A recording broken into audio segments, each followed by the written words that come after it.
European companies continue to pay billions of dollars to mining companies from Russia. From March 2022 to July 2023, Europe imported metals from Russia for 13.7 billion of euros. This is reported by the Investigate project called Investigate Europe, with reference to data from Eurostat and the European Joint Resource Center. By the way, if you want to support me and what I do on this channel, the link to Patreon in the description below. From January to July of this year, European companies imported more than 3.7 billion of euros worth of Russian metals and 1.2 billion of euros worth of nickel. According to the European Policy Center, up to 90% of all types of nickel used in Europe comes from Russian suppliers close to the Kremlin. Investigate Europe notes, despite the numerous packages of sanctions imposed on Russia by the European Union, exceptions apply to trade in critical raw materials.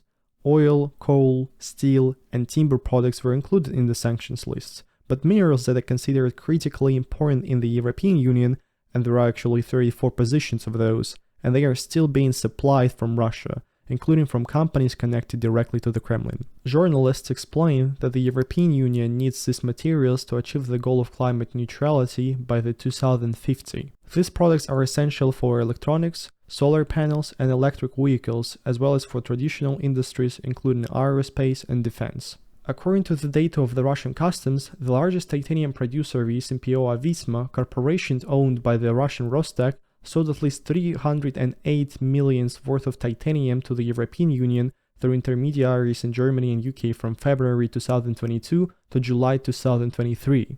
One of the company's largest customers is the aerospace concern Airbus.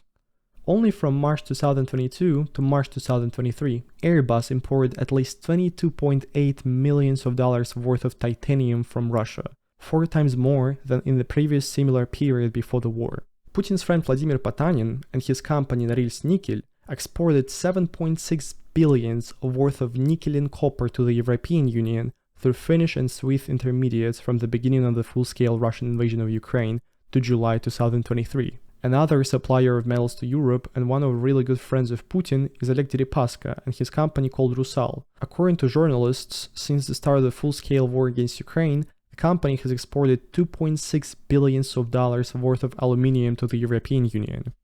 Among the largest buyers of Russian metals are German GGP Metal Powder, and they bought copper for about $66 million. French arms manufacturer Safran, they bought titanium for $25 million. Greek Elval Halkar, they bought aluminium for about $13 million.